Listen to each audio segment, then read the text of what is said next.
habeen wanaagsan daawadayaal ku soo dhawaada caawiya caalamka waxaan ahay Cabdiraxmaan Bidhaan wararkana waxa ugu waaweyn xadka u dhaxeeya labada gobol ee Australia ugu weyn uguna dadka badan ayaa la xidhay markii ugu horeysay muddo qarni ah si loo xakameeyo viruska corona oo dalkaasi ku soo laba kacleeyay warbixin dheeraad ayaan idinka haynaa xaaladda safmarka corona waliba waxaan idinka haynaa warbixin Sacuudiga oo soo saaray habraac xajka ah oo sanadkana si xayiraado ha loo ilaaliyo warar kalena waxa kamid ah warbixin gaar ah ayaan idinka haynaa dalka Zimbabwe oo xayiraadaha safmarku ay muujiyeen xaaladda siyaasadeed ee cakiran iyo dhibaatada dhaqaale ee dalkaasi ka taagan madxafyada wadamada reer galbeedku macelin doonaan agabka caalamka kale laga soo xaday warbixin ayaanu ku eegaynaa caawa kala soco BBC News Somali telefishinka raadiyaha online-ka iyo baraha bulshada halkan waa BBC London caawiya caalamka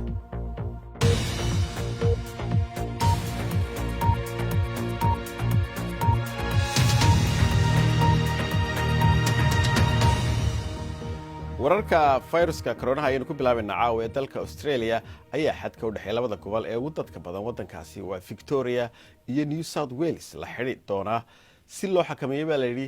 sare u kaca kiisaska COVID-19 safarka laga imanayo gobolka New South Wales ayaa gabi ahaanba la joojin doonaa habeenimada Salaasada waa markii ugu horeysay ee xadkaasi la xidhay baa la leeyahay muddo 100 sannadood ah kiisaska badankooda waxaa laga helayaa COVID-ka dhismayaal guryaha dawladdu ay leedahay oo ku yaala magaalada Melbourne waa guryaha dadku degan yahay gabi ahaanba dhismayaashaasi imika waa la karantiilay wasiirka guryeynta ee gobolka Victoria Australia ayaa sheegaya in dad aad u nugul oo jilicsan ay ku noolaayeen dhismayaashaasi Australia ayaan cudurkan markii hore aad u yeelin markaad u eegto xajmigeeda iyo dadkiisa tiradiisa dalka Spain mas'uuliyiinta gobolka Galicia ayaa dib u soo rogay iguna xayiraado la saaray deegaan ay ku nool yihiin dad gaadhay 70,000 kadib markii deegaankaasi uu COVID-19 ku dib uga dilaacay dadka shaqaalaha ayuunbaa loo ogolaan doonaa inay galaan degmada xeebta ku taala ee la yidhaahdo La Marina tani ayaa imanaysa kadib markii shalay gobolka waqooyi bari Catalonia dib u soo rogaysna xayiraado maxalliga guud ahaan dalka intiisa kale waa Spain waa la xakameeyay baa la leeyahay safmarka Sacuudiga ayaa iyaguna soo saaray hab ka xadidan ee xujayda ay ku tageen dalkaasi iyo nidaam ay raacayaan dhulka barakaysan kabcada in la taabto waa la mamnuucay dadka xajiyana waxa loo sheegay inay kala fogaadaan qiyaastii mitir iyo badh inta lagu jiro waajibaadka xajka waxa kaloo waajib ah inaad xidhato aftabool caadi ahaan malaayiin qof ayaa xajka dawaafa sanad walba laakiin sanadkan waa dhowr kun oo qof haddaynu dib ugu noqono Australia magaalada Melbourne dad gaadhaya 3,000 oo qof oo degan dhismayaal dabaqi ah oo dhaadheer ayaa xayiraad la saaray dhaqdhaqaaqooda viruska corona dartiis waxaana loo sheegay in aanay guryahooda sinaba uga bixin 5 maalmood ay imka halkaas ku jireen Ibrahim Umar Baaf wariye madax bannaan oo Melbourne ku sugan ayaa khadka Skype toos ugu jira Ibrahim Soomaaliba kamid ah leeyahay dadka halkaasi dabaqyadaasi dhaadheer ku xaniban xaaladii ugu dambeeyay waa sidee بدانا وما سنتهاي حالadaha ugu dambeeyay dadka xayiraada la saaray ee degan sagaalkan dhismo ee ku yaala meelan sidaas uga fogeyn bartamaha magaalada Melbourne ayaa maanta ka duwan marka loo eego maalinimadii shalay oo ahayd axad isla markaana ahayd maalintii ugu horeysay ee uu bilowday xayiraadan degdega ah dadkaasi la saaray dabcan maanta waxa la helayay in loo geyn kara irida hore dhismayaasha waxyaabaha ay u baahan yihiin oo daawada ay ugu horeysa wax kaloo meesha la gelin kara ma aanay jirin cunooyinka iyo waxyaabaha kale dawladda iyada ayaa u qaybinaysay dadka gudaha ku jira waxaana loo sheegay inaan marnaba ay dibadda u bixi karin isla markaana aanay dad gudaha u geli karin markii hore waxay ahayd xanimaadan la saaray inay dhammaato maalinta khamiista soo aadan oo 9 bisha ah laakiin maanta waxaa loo sheegay in xayiraadooda la kordhiyay isla markaana ay gaarayso ilaa iyo 18 bishan July waan gartay Ibrahim qoysas Soomaaliyeed ba halkaas ku jira si toos ah ma ula xidhiidha adigu maxaa ay inoo sheegi karaan iyagu qoysas Soomaaliyeed aad u fara badan oo halkaas degan qaarkood aan la xiriiray runtii maalintii ugu horeysay markii meesha booliiska lagu soo daadiyay ilaa iyo bidhaano 500 oo askari ayaa halka la geeyay dadkuna looma sheegin hore looguma sheegin waxay un ka war heleen iyagoo ku jira guryahooda markay daaqadaha ay ka eegeen in hareerahoodu ay joogaan booliis aad u fara badan gabar halkaas ku jirto oo aan la hadlay waxay ii sheegtay markii hore inay aad u cabsatay islamarkaana ay mooday in wax ay ka dhaceen guryaha ay degan tahay waayo tiro intaan la ego booliisa lama arag mar dambe dadkii oo aad u wareeray qaarkood soo dhaadhacay ba ka war heleen in booliis uu jidka joogo markaas ayaa loo sheegay in xaafadan la xanibay cidina aanan geli karin cidina aanan ka soo bixi karin ibrahim waxaan kusoo gabagabaynaya wayna ogeen australia waxay wadamada lagu ammaanayay inay markiiba xakameeyeen viruska coronaha maxaa keenay inuu mar qura sidan xoogga usoo laba kacleeyo ayay dowladdu ku micnaynaysaa runtii inta badan dad badan oo soo laabta dibadaha ka yimaada ayaa jiray oo la karantiilay markay yimaadaan hudheelada lagu karantiilay booliis maan ilaalinayn waxaa loo sameeyey security ama waardiyaal gaar ah waxaana la sheegay marka in dadkaasi iyagu ay faafiyeen oo waardiyaashii qudhooda xitaa ay la kulmeen dadkii la karantiilay warbaahinta gudaha ayaa sidaas qortay waxaa sidoo kale dhacay dadkii markii loo fasaxay xanibaadda qaar baa la qaaday intii la qaaday waxaa ka mid ah in maqaaxidihii iyo kafeeyadii iyo iskuulladii dib loo furay socodkii ayaa xoogaa ma garanaysaa furmay iyo goobihii bunani lagu ciyaarayay taasna waxay sababtay in uu sii kordho maanta keliya 127 kiis ayaa australia gobolkan victoria aynu joogno laga helay 34 ka mid ahna waxaa la sheegay in dhismayaashan ay laga helay cudurkaasi sidaad horena u sheegtana xuduudda new south wales iyo victoriana caawa ayay bilaabanaysaa in si toosa loo xiro waana labada gobol ugu isu socodkooda aadka ugu badan yahay markay noqoto dhulka ama cirka intaba aad baad u mahadsan tahay ibraahim cumar baaf oo wariye madax bannaan oo igaga soo biiray magaalada Melbourne ee gobolka Victoria ee Australia weli wararka waxaanu ku jiraynaa saameynta COVID-19 ee qaaradda Afrika ayaa weli waxay la tacaalaysaa COVID-19 bangiga adduunka ayaa saadaalinaya in xanuunkani dhaqaalaha uu waxyeello u geysan doono haddii aynu eegno dalka Zimbabwe waxaynu arkaynaa in bandowga lagu soo rogaahayd inuu xakameeyo faafitaanka cudurka laakiinse waxa uu kiciyeyba bandowga xiisad siyaasadeed iyadoo halkaas inay ka taagan tahay dhibaato dhaqaale caasha afrax ayaa inoo haysa warbixintan 3 bilood xayiraado jiray kadib dadweynaha Zimbabwe dulqaadka ayaa ka dhamaanaya dibadbaxayaashan ayaa muujinaya carada ay dareemayaan almost every church that is related to politics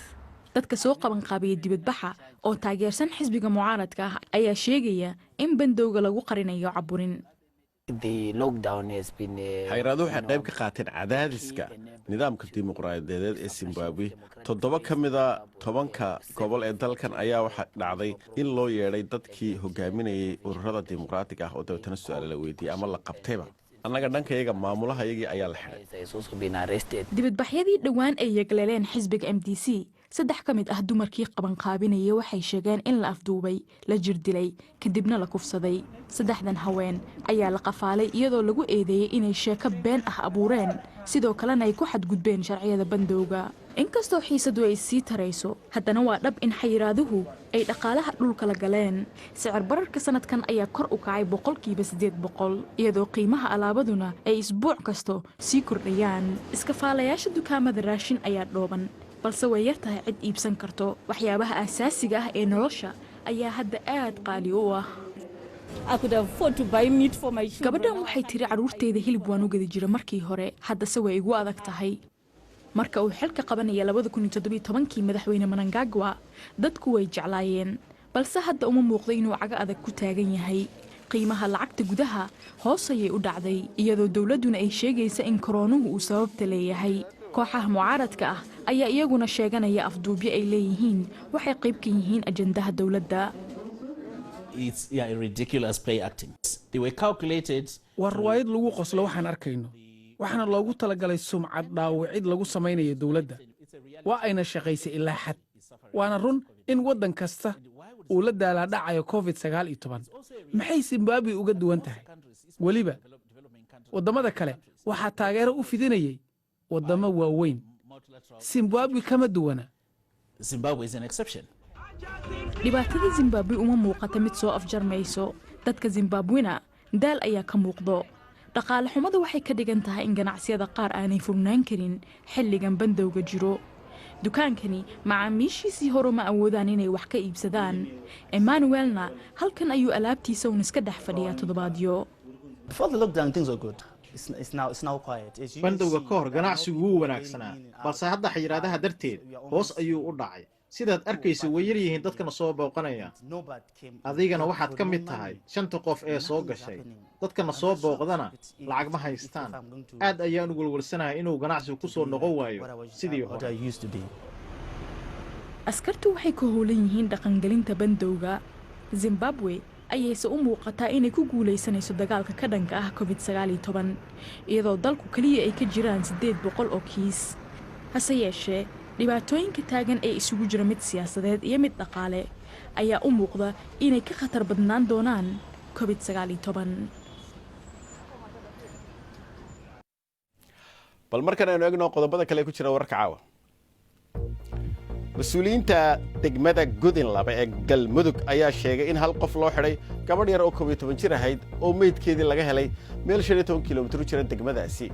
gudoomiye ku-xigeenka maamulka degmadaasi Cabdisalaan Axmed Mire ayaa telefishinka BBC Soomaali u sheegay in gabadhaasi yar la la'aa dhowr iyo 10 maalmood ay heleen meydkeedii oo gacmaha iyo lugaha ka xidhan isla markaana qoorta midi lagaga taagay baadhis ayaa socota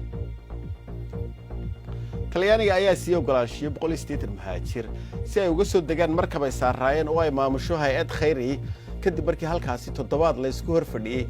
waxa ay ka kala yimaadeen dadkaasi Pakistan waqooyiga Afrika Eritrea iyo Nigeria waxaana ku jira 25 carruur waxay ka soo tahriibeen dalka Liibiya waxaana laga soo badbaadiyay badda Mediterranean muhaajiriinta ayaa hadda lagu wareejiyay markab ay leedahay dawladda Talyaaniga oo jooga Sicily halkaasi oo karantiil ay ku jiri doonaan muddo 14 cisho weli waxay noo soo socdaa caawa madxafyada wadamada reer galbeedku soo celin doonaan agabka caalamka kale laga soo xaday ee madxafyadaasi yaala warbixin ayaanu caawa ku eegaynaa qalabkaasi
soo dhawaada daawadayaal weli waxaad daawanaysaan caawiya caalamka iyo cabdiraxmaan bidhaan balaan idin xusuusiyo wararka ugu waaweyn caawa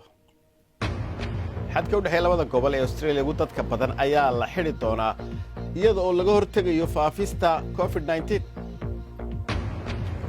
caawana warbixin ayaanu idinkaga warramay dalka Zimbabwe oo xayiraadaha safmarku ay muujinayaan siyaasadda cakiran iyo dhibaatada dhaqaale halkaasi ka taagan dalka Holland oo ay Soomaali badan ku nool yihiin ayaa boqortooyada Netherlands waxay abaalmarinta sanad walba ay bixiyaan ee ay siiyaan dadka bulshada wax u qabtay siiyeen toddobaadkii hore dhamaadkiisii Cali Cabdi Waare oo ah gudoomiyaha dalada FSN oo ay ku midaysan yihiin ururada bulshada Soomaalida ee Holland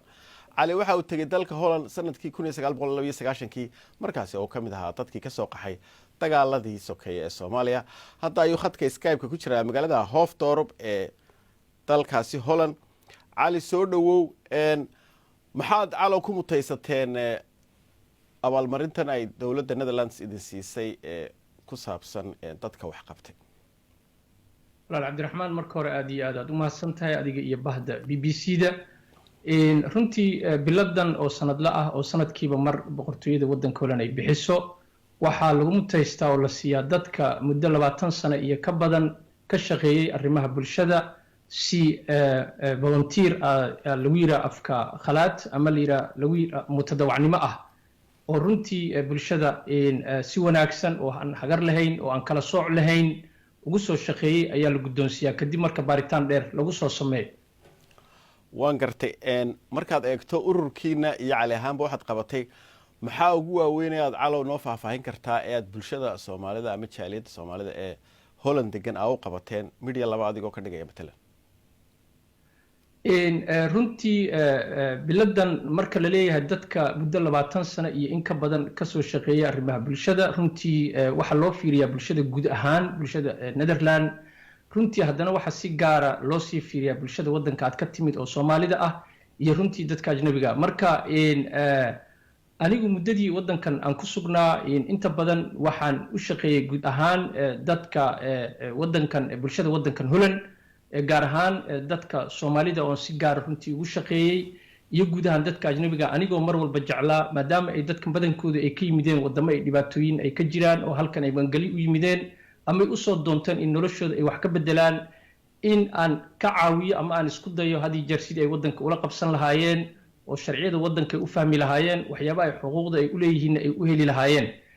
marka haddii aan u soo dego dadka Soomaalida ah runtii waddanka Holland waxa degan 40,000 in lagu qiyaasay oo Soomaali ah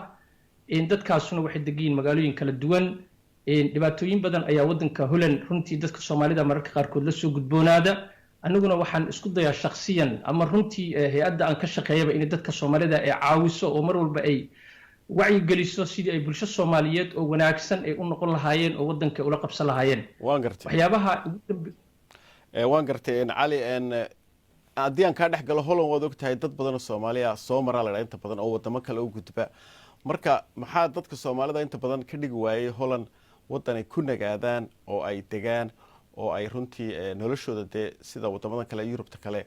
ay noqdo meel aan ka socon ma dhibaato gaar ah jirto dadka haysata mise waxa jira wax oo wax laga qaban karo taas maxaa dadka ugu fasiri karaysa waa su'aal fiican Cabdiraxmaan Bilaan runtii mararka qaarkood waxaan isdhahnaa in dadka anagu aan ka soo jeedno oo Soomaalida ah maadaama runtii asalkeeni aan nahay dad reer guura ah mararka qaarkood waxaad isleedahay in noloshaas oo reer guuraanimadu ay saameyn nagu yeelato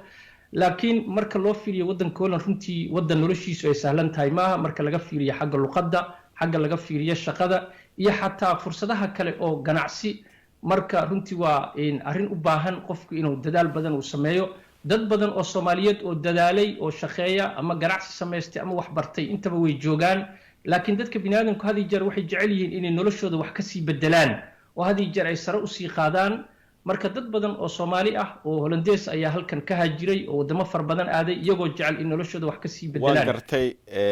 cali warsame waare aad baan ku salaamaya aad baad u mahadsantahay balimkana wararka ciyaaraha isku-aadka horyaalka Premier League Tottenham ayaa martigelinaysa Everton kooxda Spurs waxa ay rajeynayaan inay ku soo laabataan wadada guusha oo ay cagta saaraan kadib markii 3-1 ay Sheffield ku garaacday waxa ay ciyaarayaan iyagoo 4 dhibcood ka hooseeya kooxda ay xifaaltamaan ee Arsenal iyadoo hal kulan ugu harsan yahay Everton haddii ay ka badiyaan waxa ay ka sare mari doonaan Jose Mourinho kooxda uu hogaaminayo Barcelona ayaa rajadeedu soo noolaatay oo inay ku guuleystaan horyaalka La Liga iyadoo 4-1 ay kaga adkaadeen kooxda Villarreal Barca saddexda weeraryahan ee khatarta ah safka hore uga ciyaara Messi Suarez iyo Griezmann ayaa sameeyay qaab ciyaareedkii ugu wanaagsanaa ee bilihii ina dhaafay kooxda ayaa hadda 4 dhibcood ka hooseysa Real Madrid waxayna u baahan yihiin in kooxdaasi muddada dheer ay xafiltamayeen lagaga badiyo weerar 2 jeer si ay u rajeeyaan inay koobka ku guuleysan karaan xagga gawaadhidana kooxda Formula 1 Grand Prix ayaa ninka Austria ka dhacday ayaa Valtteri Bottas waa ninka Austria u dhashay oo Mercedes gaadhiga u wada u guuleystay Lewis Hamilton oo ay horyaalka dunida ah ayaa isku koox yihiin ayaa ku guuleystay kaalinta afraad kadib markii ay isku dhaceen Alex Albon oo Red Bull isagu gaadhiga u wada waxa uu warkacay darawalada iyaga oo jilibka dhulka u dhigay taas oo astaan ah ay kaga soo horjeedaan xusuriyada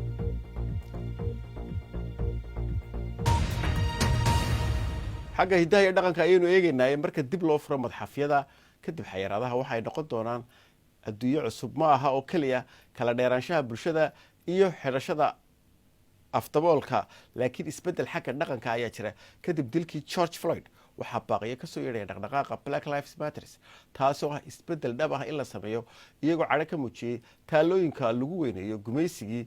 Britain waxaa diiraddu ay saaran tahay madxafka iyo agabka la soo ururiyay ee yaala madxafkaasi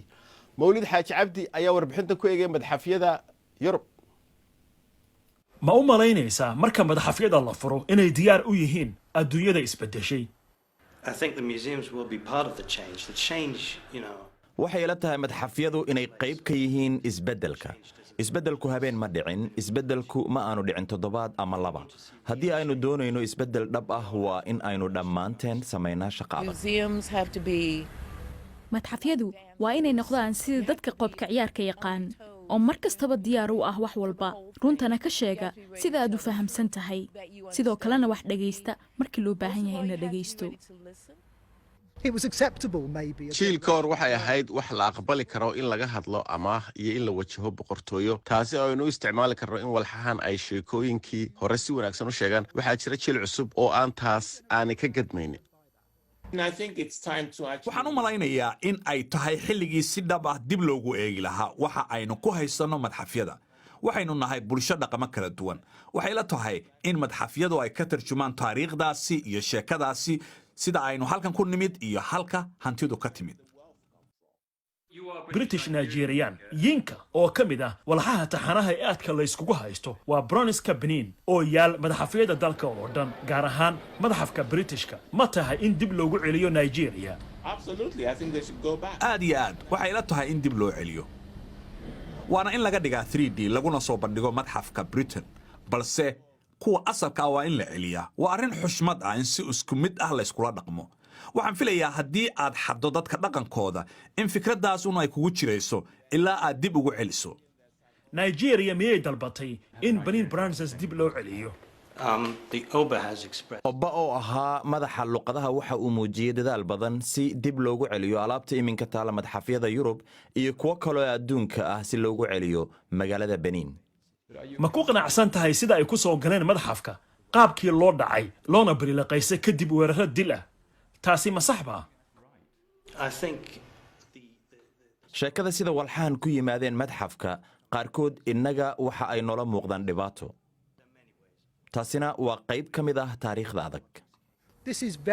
tani waxay si gaar u taabanaysaa muddaba madxafyadan cilmiga bani aadamka in loo adeegsanayo ujeedooyin hay-ad cunsuriyadeed sayniska midabka iyo muujinta awoodda sare ee caddaanka xilligan taariikhdu waxa ayna tusaysaa in loo baahan yahay in waxyaabahaasi laga qaado xarumaha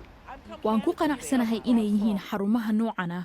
sababtoo ah waxa ay ii samaynayaan aniga ahaan oo farac ahaan ka soo jeeda dadkii la addoonsaday waxay i siiyaan dareen wanaagsan haddii kale ma ogaan lahayn halkaan ka soo jeedo markaan eego nafteeda ayaan ka dhex arkaa waxaan u malaynayaa in su'aashu aanay ahayn oo keliya dadka soo gelaya iyo alaabada halkan taalla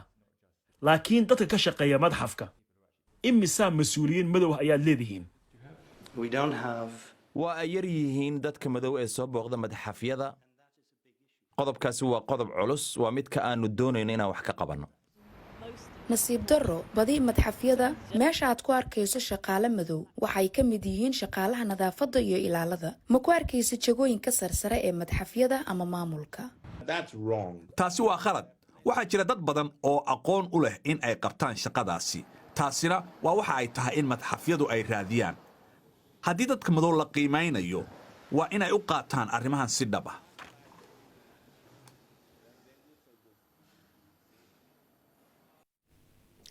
caawana waxaan idinkaga tegayaa muuqaal cajiiba oo halis aan idhaahdee waa lamaano lugeynayay oo farcididood kaga baxsaday in geed weyne kusoo dhacba waxaad arki kartaan haddaad eegtaan muuqaalkan lamaanahaasi iska laafiyoonaya ee rabay inay laamida ka tallaabaan xaafadda ealing ee galbeedka london oo dabeeli ka rogmanaya wakhtigaasi geed weyn ayaa saaad aragtaan soo dhacay oo ay dirqi kaga badbaadeen waxba may noqonin laakiinse aad bay u naxeen haddaad dib u fiirso waad aragtaa geedka waabay ku beegnaayeen batunasa markii uu geedkaasi dhacayay xusuusnow wararka ugu dambeeyay b b c Soomaali waxaad ka heli kartaan bbc.com/somali intaas ayaan kusoo gabagabeynaa caawiya caalamka waa mahadsantiin dhammaantiin waxaan idin leenahay sidaas iyo nabadgelyo